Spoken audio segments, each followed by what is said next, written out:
Welcome to Our Girl Relationships. We talk about the problems people face in their day to day lives. Let's start with the video.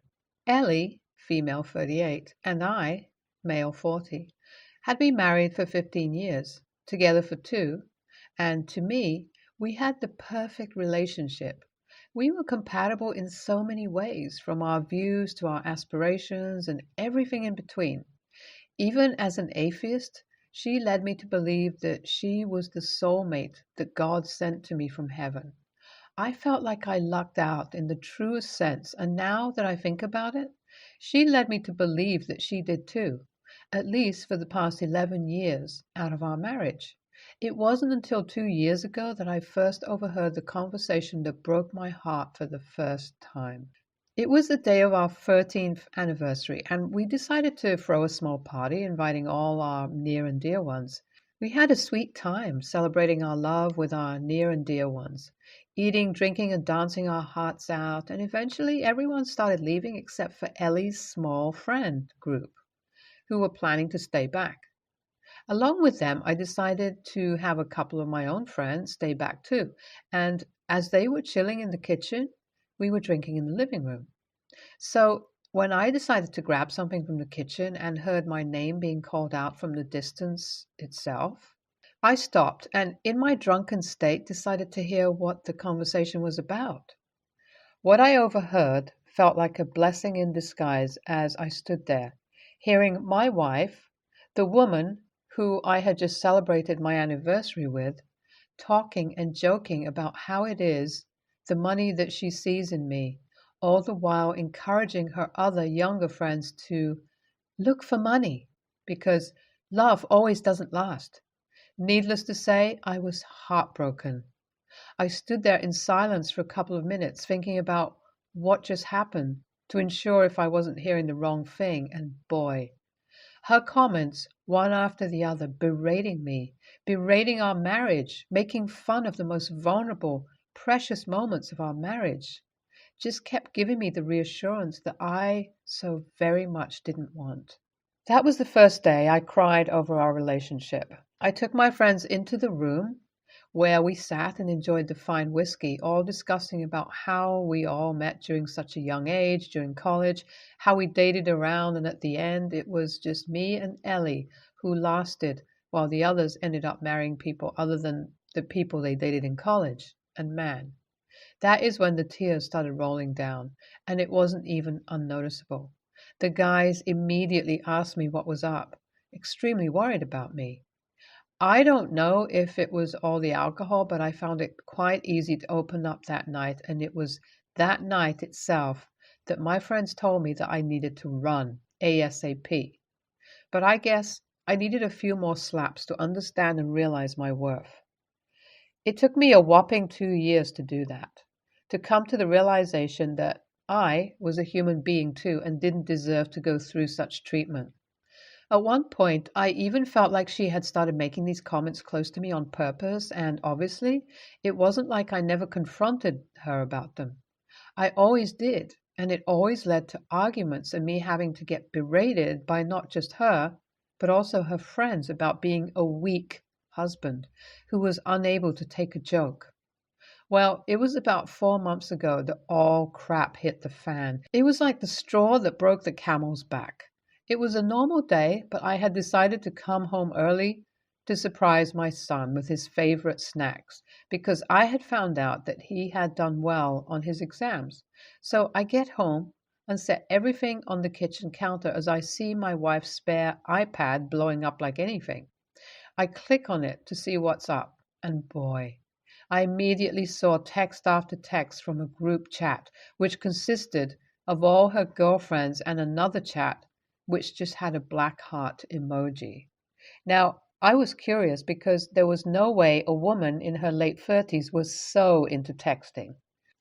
I knew it was wrong of me, and you all can give me as much, shit for it, but there is not a single inch of regret that I have inside me for doing that because opening the group chat itself was like opening the Pandora's box as I watched these women in their early to mid 30s, most of them married or committed, so much so that I have personally met many of their partners, discussing about their affairs and their affair partners. And man, it was a pain to see my wife so excitedly talking about her experiences that she had with none other than my son's chemistry professor.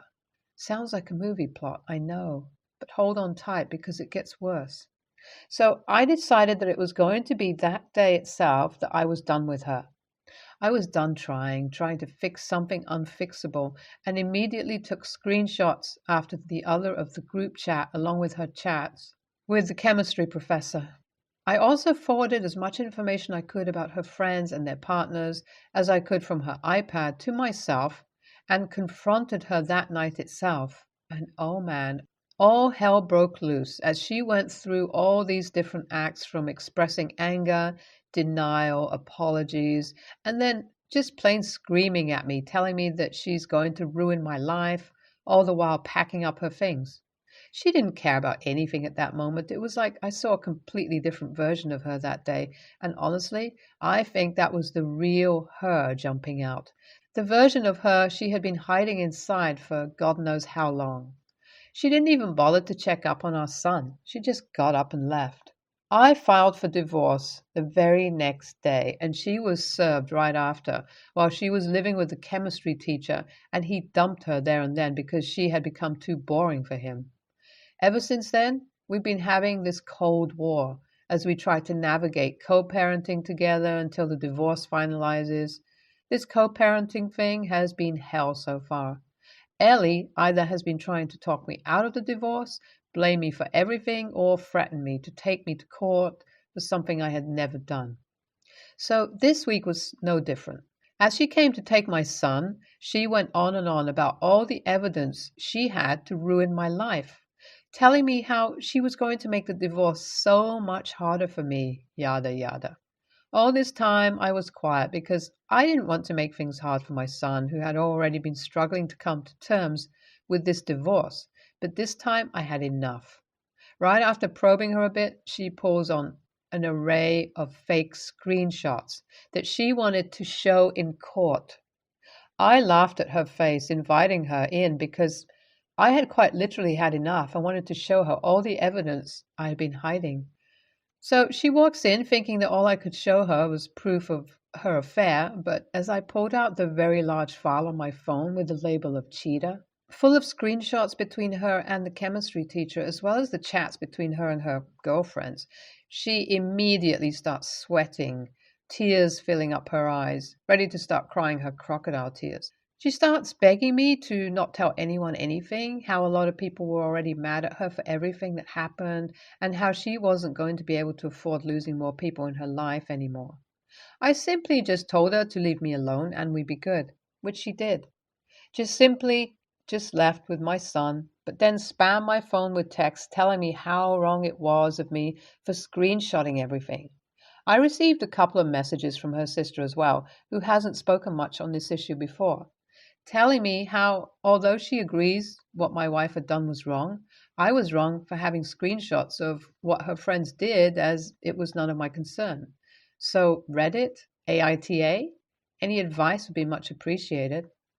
Firstly, I would like to apologize. I know I should have done this much earlier and not held all this evidence just to use in the court and or to blackmail my ex-wife, but I was just acting in accordance with what my lawyer had told me to do, not talk about the evidence until the divorce was finalized. I wasn't even going to show it to my ex-wife, but the anger had the best of me and I wasn't able to hold it in. Well, that was my mistake, and my mistake alone, because my lawyer was right. I guess he was speaking from experience after all, but honestly, whatever happened was like a situation where I lost as well as won in a way. Confused? Let me explain it to you all. So basically, the day my wife returned to drop off my son home, we met outside and I was out with my phone in my hands and she asked me for it because she had left hers home. I thought nothing of it since she just lived a couple of minutes away from me, so she wouldn't really need her phone. Red flag number one, I know. Well, she snatches my phone from my hand and immediately drops it, smashing it with her leg. She smirks, thinking she had done something great. But she was dumb enough to not realize that if something was so important to me, then I would probably have multiple copies of it. Well, not only that, the entire exchange was caught on my security cameras. This time, I didn't say anything though. I acted like I was shocked and sad over what happened, pretending that I wanted her to replace the phone by demanding her for money while she drove away. I'm honestly more shocked at her idiocracy than surprised. I'm going to drive to the cops soon with the security footage as well as my broken phone. I will also soon message her friends' partners with the screenshots.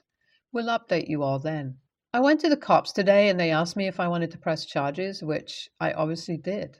So she was taken into custody by the cops and is facing a fine along with about a couple of weeks in jail for damage to property.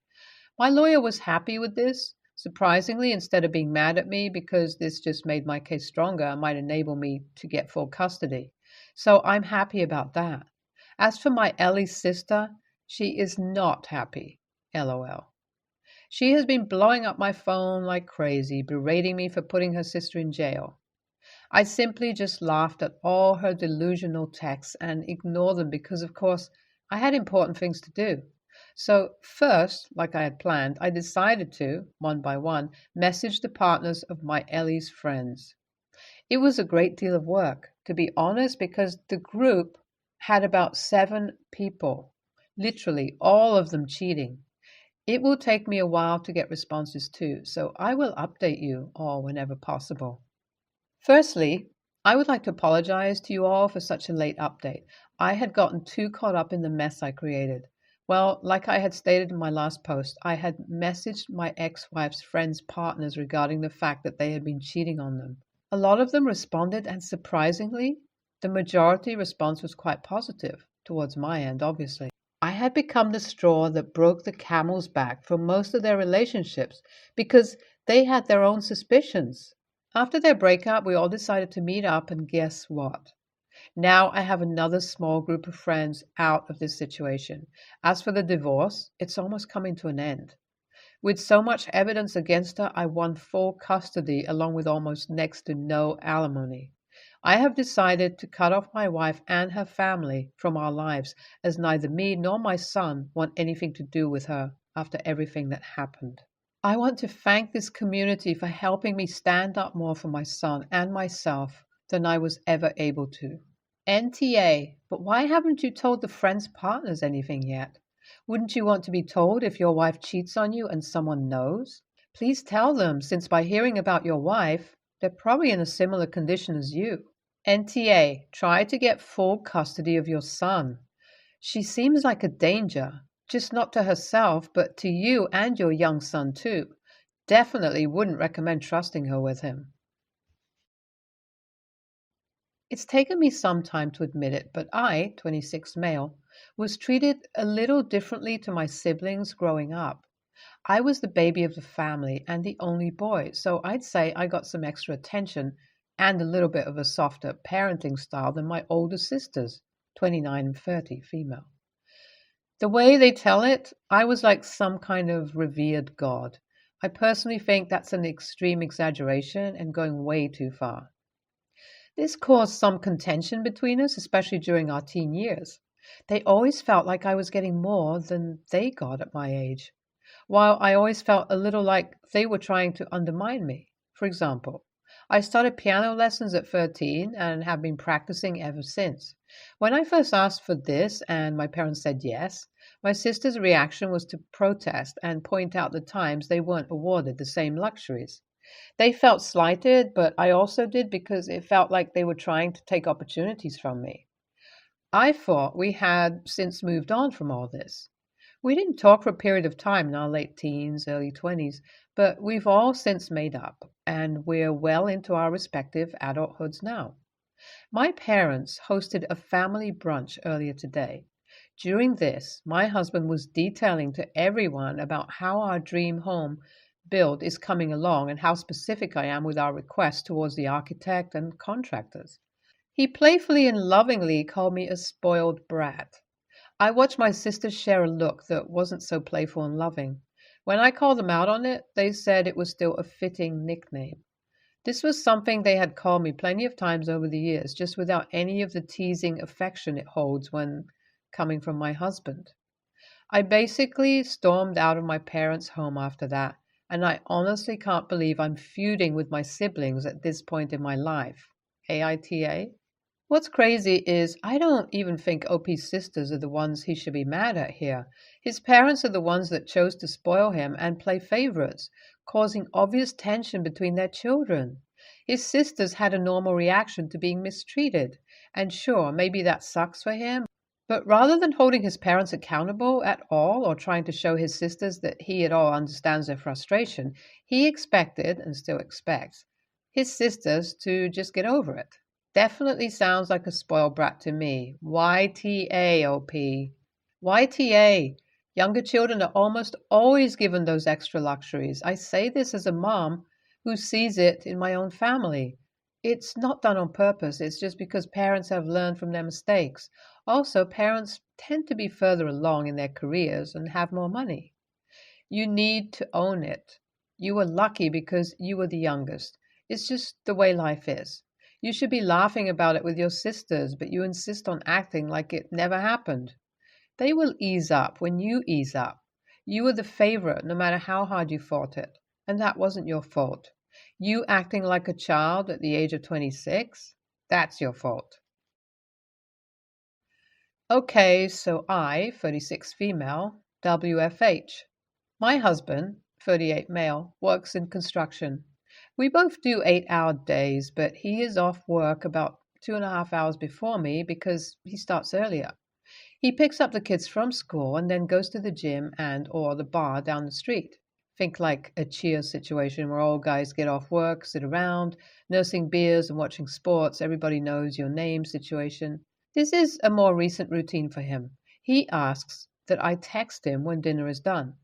This annoys me right off the bat because it is a lot every day to get off work, open the door to your office, and immediately be thrown into watching kids and figuring out dinner.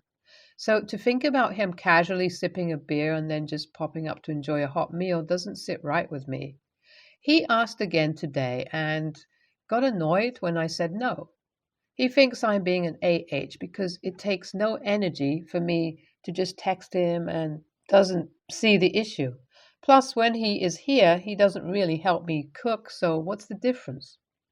I feel like you already avoided all the work associated with the meal. Asking for a special alert for dinner on top of that is outrageous, especially when you already know I'm cooking and you live here. Plus, when he is here, while he might not help, he sits at the kitchen island and we chat.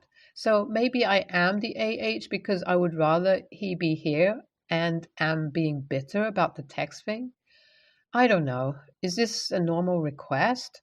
I know this is pretty petty, but we just can't seem to see eye to eye, so I thought I'd open it up to the Reddit community. NTA, this would bother me too. Maybe tell him you would be happy to take turns. You might enjoy hanging out at the bar every other day, sipping beer while his lordship whips up a meatloaf. See what he thinks about that. NTA, but the issue is that he isn't spending time with his kids or you, and is instead sitting around drinking. So you need to talk to him about that and make it clear it isn't acceptable. If he wants a couple of nights a week where he goes to the bar after the kids are in bed, that's one thing. But every day between work and dinner? Nope. NTA, that's just plain rude on his part. Tell him you will have dinner ready sometime after X o'clock so he can go to pub, and when he chooses to come back is up to him, and maybe his dinner will be ready. Maybe it won't. Maybe it will have been ready for hours and he will need to reheat it. But if he wants his dinner cooked for him, that's just how it has to be.